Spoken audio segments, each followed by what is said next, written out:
ಮಾಡ್ತಕ್ಕಂಥ ಗ್ರಾಮ ಪಂಚಾಯತ್ ವತಿಯಲ್ಲಿ ನಿಮ್ಮ ಅಧೀನದಲ್ಲಿ ಮಾಡ್ತೀವಿ.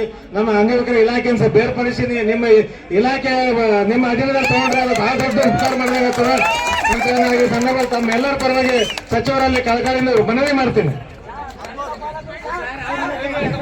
ಪ್ರತಿ ಸರ್ತಿ ಅಂಗನವಾಡಿ ಕಾರ್ಯಕರ್ತರು ಮತ್ತೆ ಆಶಾ ಕಾರ್ಯಕರ್ತರ ಜೊತೆ ನಮ್ಮನ್ನ ಕಂಪೇರ್ ಮಾಡ್ತಾರೆ.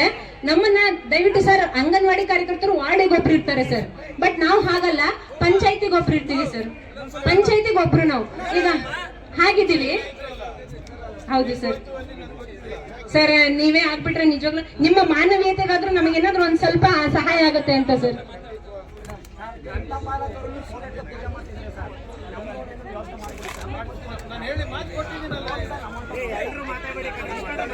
ನೋಡಿ ಇವ್ರೆ, ಒಂದ್ ಹೇಳ್ತೀನಿ ನಾಗರಾಜ್ ಕೇಳಿ, ನನಗೆ ಸುಳ್ಳು ಹೇಳೋ ರೂಢಿ ಇಲ್ಲ. ಮತ್ತೆ ನಾನು ಈಗ 2 ವರ್ಷ ಆದ್ಮೇಲೆ ನಿಮ್ಮ ಮುಂದೆನೆ ಬರ್ಬೇಕಲ್ಲ ನಾನು? ಇಲ್ಲ, ಮತ್ತೆ ನಾನು ಓಟ್ ಕೇಳಕ್ ನಿಮ್ಮ ಹತ್ರನೇ ಬರ್ಬೇಕಲ್ಲ? ಮತ್ತೆ ಅವಾಗ ಏನ್ ಹೇಳಿ? ಇವಾಗ ಸುಳ್ಳು ಹೇಳ್ಬಿಟ್ಟು ಮತ್ತೆ ನಾನು ಅಲ್ಲಿ ಬಂದು ಇಲ್ಲ ಮತ್ತೆ ನೋಡೋಣ ಅನ್ನಕ್ಕಾಗತ್ತಾ? ಆದ್ರೆ ನೋಡಪ್ಪ, ನನ್ನ ಸ್ವಭಾವದಲ್ಲಿ ಆದ್ರೆ ಆಗುತ್ತೆ ಅಂತ ಹೇಳ್ತೀನಿ, ಆಗಿಲ್ಲ ಅಂದ್ರೆ ಕೈ ಜೋಡಿಸಿ ಕ್ಷಮೆ ಕೇಳುವಂತ ವ್ಯಕ್ತಿ ನಾನು. So whatever it is, ನೇರವಾಗಿ ಹೇಳ್ತೀನಿ. ನಾನು ಇವಾಗ ಏನ್ ಹೇಳಿದ್ದೀನಿ, ಏನ್ ಮಾಡ್ಕೊಟ್ಟಿದ್ದೀನಿ, I will take up your cause with your minister, I will take it to the chief minister ಅಂತ ಹೇಳಿದ್ದೀನಿ. I will do that.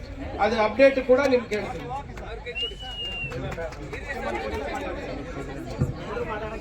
ಏನಾಗಿದೆ ಅಂದ್ರೆ, ನಮ್ಮ ಗ್ರಾಮ ಪಂಚಾಯತಿಯಲ್ಲಿ ನಾವು ಕೆಲಸ ಮಾಡ್ತಾ ಇದ್ದೀವಿ. ನಮಗೆ ಬೆಳಿಗ್ಗೆಯಿಂದ ಸಂಜೆವರೆಗೂ ಕೆಲಸನ ಅಲ್ಲೇ ಕೂತ್ಕೊಂಡು ಮಾಡ್ಬೇಕು ಅಂತ ಆರ್ಡರ್ಸ್ ಆಗಿದೆ.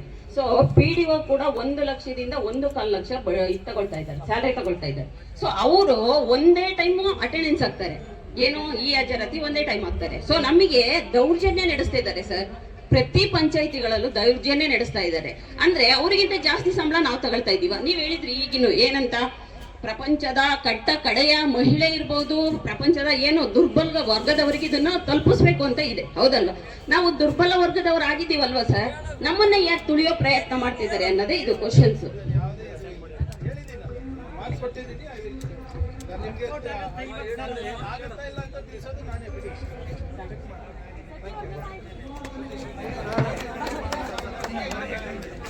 ಸರ್